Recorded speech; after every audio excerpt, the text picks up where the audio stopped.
الحمد لله رب العالمين. اللهم صل على محمد وعلى آل محمد.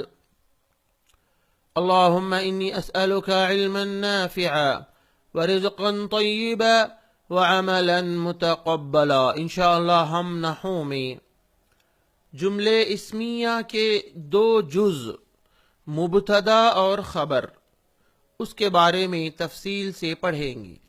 پہلے جز کو مبتدا کہا جاتا ہے جملے اسمیہ کے، اور دوسرے جز کو خبر کہا جاتا ہے. اب مبتدا کی تفصیل. مبتدا اسم ہوتا ہے. دیکھیے زید عالم، زید مبتدا ہے، یہ اسم ہے. کبھی بھی مبتدا فعل نہیں ہوتا، مبتدا ہمیشہ اسم ہوتا ہے، فعل نہیں ہوتا ہے. خبر اسم بھی ہوتی ہے اور فعل بھی ہو سکتی ہے. جیسے خبر اسم ہونے کی مثال زید عالم. دیکھیے عالم خبر ہے، تو یہ خبر اسم ہے، یہ خبر اسم ہے عالم. یہاں دیکھیے خبر فعل ہونے کی مثال زید مبتدا ہے، ذہب یہ فعل ہے. اب کبھی بھی فعل کا فاعل ہونا ہے تو فاعل یا تو بعد میں ہمیں دکھے گا یا اس کے اندر ہم ضمیر نکالیں گے. جیسے کہ ذہب پہلا صیغہ ہے تو اس کے اندر ہوا کی ضمیر ہے، وہ فاعل ہے. تو ذہب فعل اور ہوا فاعل، ضمیر مستتر چھپی ہوئی جو ضمیر ہے، فعل اور فاعل مل کر یہ پورا جملہ خبر ہے زید مبتدا کی. تو اس کا مطلب خبر فعل بھی ہو سکتی ہے، یعنی یہ ذہب اور اس کا فاعل یہ پورا مل کر جملہ یہ فعل ہے، یہ خبر ہے زید مبتدا کا. تو خبر اسم بھی ہو سکتی ہے، اس کی مثال ہے زید عالم، اور خبر فعل بھی ہو سکتی ہے، اس کی مثال ہے زید مبتدا اور خبر ہے ذہب. مبتدا اور خبر دونوں مرفوع ہوتے ہیں، یعنی دونوں پر پیش آتا ہے. دیکھیے زید عالم، زید مرفوع پیش ہمیں دکھ رہا ہے، عالم خبر ہے اور اس کا بھی پیش ہمیں دکھ رہا ہے. لیکن یہاں کیسے؟ جہاں پر خبر فعل ہو، زید مبتدا ہے اور پیش ہمیں دکھائی دے رہا ہے، لیکن ذہب یہ خبر ہے. تو یہ جو فعل ہے اس کا فاعل ہوا کی ضمیر ہے، فعل اور فاعل مل کر یہ پورا جملہ حالت رفع میں ہے، ایسا کہیں گے ہم، یعنی انہیں پیش کی حالت میں ہے. یہ جملہ گویا کہ یہ جملہ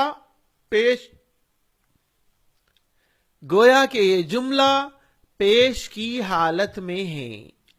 زید ذہب، ذہب فعل، اس کا فاعل ہوا کی ضمیر، فعل اور فاعل مل کر پورا جملہ رفع کی حالت میں ہے. کیوں؟ اس لیے کہ وہ خبر ہے اور خبر ہمیشہ مرفوع ہوتی ہے. مبتدا ہمیشہ معرفہ ہوتا ہے، یعنی مبتدا یا تو کوئی شخص کا نام ہوگا یا کوئی جگہ کا نام ہوگا یا کوئی لفظ جس پر الف لام ہو، اور بھی چیزیں ہو سکتی ہیں. ہم ابھی معرفہ کی 3 ہی مثالیں آپ کو بتا رہے ہیں. تو مبتدا ہمیشہ معرفہ ہوگا. خبر اکثر نکرہ ہوتی ہے، یعنی تنوین والا لفظ ہوتا ہے اس میں، اور کبھی معرفہ بھی ہوتی ہے. مبتدا نکرہ مخصوصہ بھی ہوتا ہے. یہ نکرہ مخصوصہ کیا ہے آپ آگے سیکھیں گے. مبتدا صرف نکرہ کبھی بھی نہیں ہوتا. مبتدا معرفہ ہوتا ہے ایک شکل، دوسری شکل نکرہ مخصوصہ بھی ہو سکتا ہے. مبتدا کے تیسرا پوائنٹ کہ مبتدا نکرہ کبھی بھی نہیں ہوگا. مبتدا معرفہ ہونے کی مثال، یعنی پہلا جو لفظ ہے مبتدا وہ معرفہ ہونے کی مثال، جیسے زید عالم، زید مبتدا ہے اور معرفہ ہے. کیسے معرفہ ہے؟ اس لیے کہ وہ شخص کا نام ہے. محمد رسول، محمد صلی اللہ علیہ وسلم ایک رسول ہیں. تو محمد تنوین تو ہے لیکن یہ ایک نام ہے، اسی لیے یہ معرفہ ہے. اسی طرح العدل محمود، عدل یعنی انصاف، محمود یعنی لائق تعریف چیز ہے. تو العدل اس میں مبتدا ہے اور معرفہ ہے. کس شکل میں؟ الف لام کی شکل میں یہ معرفہ ہے. مبتدا نکرہ مخصوصہ ہونے کی 4 مثالیں ہیں. اس میں آپ کو پتا چلے گا کہ نکرہ مخصوصہ کسے کہا جاتا ہے. مبتدا معرفہ تو ہوگا لیکن نکرہ مخصوصہ بھی ہوگا. جیسے لعبد مؤمن خیر من مشرک، یعنی ایک مومن بندہ، عبد بندہ، مؤمن مومن، ایک مومن بندہ خیر بہتر ہے من مشرک مشرک سے. عبد نکرہ تھا لیکن اس کی صفت مؤمن آنے سے یہ جو عبد نکرہ ہے وہ نکرہ مخصوصہ ہو گیا. اگر یہ مؤمن کی صفت نہ ہوتی تو یہ عبد نکرہ ہوتا صرف، لیکن انہیں صفت آنے کی وجہ سے نکرہ مخصوصہ ہو کر یہ مبتدا ہو گیا. تو نکرہ مبتدا نکرہ مخصوصہ ہونے کی پہلی مثال لعبد مؤمن ہے. اس میں یہ بتایا جا رہا ہے کہ اگر کوئی لفظ نکرہ ہو اور اس کی صفت آ جائے تو وہ نکرہ مخصوصہ ہو جاتا ہے اور وہ مبتدا ہو سکتا ہے. دوسری مثال ارجل فی الدار ام امرأۃ، آ کے معنی ہے کیا. رجل کیا کوئی آدمی، فی الدار گھر میں ہے، ام امرأۃ یا امرأۃ عورت ہے. تو رجل نکرہ تھا رجل، لیکن گھر سے خاص کرنے کی وجہ سے نکرہ مخصوصہ ہو گیا. یعنی ہم رجل نکرہ تو کہہ رہے ہیں لیکن گھر میں یہ کہہ رہے ہیں. اس کا مطلب یہ ہوا کہ یہ کوئی نکرہ نامعلوم آدمی نہیں ہے، بلکہ یہ گھر میں جو آدمی ہے وہ مراد ہے. گھر میں جو بھی ہے چاہے وہ آدمی ہو یا عورت ہو، تو گھر سے خاص کر دینے کی وجہ سے رجل نکرہ مخصوصہ ہو گیا، اسی لیے یہ مبتدا ہے. مبتدا نکرہ مخصوصہ ہونے کی تیسری مثال ما احد خیر منک. ما احد، ما کے معنی ہے نہیں ہے، احد کوئی بھی، خیر بہتر، منک آپ سے. احد یہ دیکھیے لفظ احد نکرہ تھا لیکن اس سے پہلے مائے نفی آنے سے وہ نکرہ مخصوصہ ہو گیا اور وہ نکرہ مخصوصہ ہو کر مبتدا ہوا. یعنی احد نکرہ ہے لیکن اس سے پہلے ما منفی کا آ گیا، تو نکرہ سے پہلے اگر مائے منفی آ جائے تو وہ نکرہ بھی نکرہ مخصوصہ ہو جاتا ہے، اور جب وہ نکرہ مخصوصہ ہو جائے تو وہ مبتدا بن سکتا ہے. اسی لیے ما احد یہ لفظ مبتدا ہے. مبتدا نکرہ مخصوصہ ہونے کی چوتھی مثال ربک کریم، آپ کا رب کریم ہے. رب دیکھیے کاف سے پہلے جو رب ہے یہ رب نکرہ تھا لیکن ضمیر کے ساتھ آنے کی وجہ سے، کاف ضمیر ہے، ضمائر آپ کو پڑھا چکا ہوں الحمدللہ، لیکن یہ نکرہ ضمیر کے ساتھ جب لگ جاتا ہے تو وہ بھی نکرہ مخصوصہ ہو جاتا ہے اور وہ نکرہ مخصوصہ ہو کر مبتدا ہو گیا ہے. تو نکرہ مخصوصہ کی ہم نے 4 مثالیں پڑھی. پہلی مثال جس میں نکرہ عبدن ہے، اس کے ساتھ صفت آ گئی اسی لیے وہ نکرہ مخصوصہ ہو گیا. دوسری مثال رجل نکرہ تھا لیکن اس کو گھر کے ساتھ ہم نے خاص کر دیا، فی الدار. تیسری مثال ہم نے جو پڑھی ہے احد، اس سے پہلے ما منفی کا آ گیا اسی لیے وہ نکرہ مخصوصہ ہو گیا. اسی طرح چوتھی مثال رب نکرہ ہے لیکن ضمیر کے ساتھ آنے کی وجہ سے وہ نکر مخصوصہ ہو گیا۔ الغرض مبتدا معرفہ ہوتا ہے یا نکر مخصوصہ ہوتا ہے۔ اب خبر کے بارے میں، خبر عام طور پر مفرد ہوتی ہے مگر کبھی جملہ بھی ہوتی ہے۔ خبر مفرد ہونے کی مثال جیسے زید عالم، دیکھیے عالم مفرد لفظ ہے اور خبر ہے۔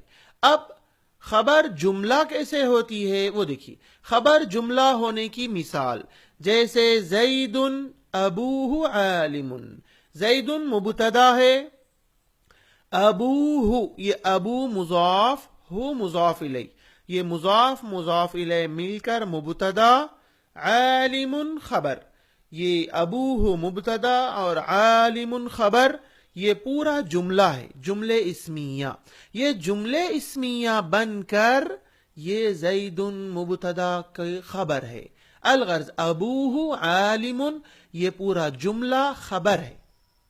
زید یذهب، زید جاتا ہے، تو زید مبتدا ہے، یذهب فعل ہے، اس کے اندر ہوا کی ضمیر فاعل ہے، فعل فاعل مل کر جملے فعلیہ ہو کر یہ خبر ہے۔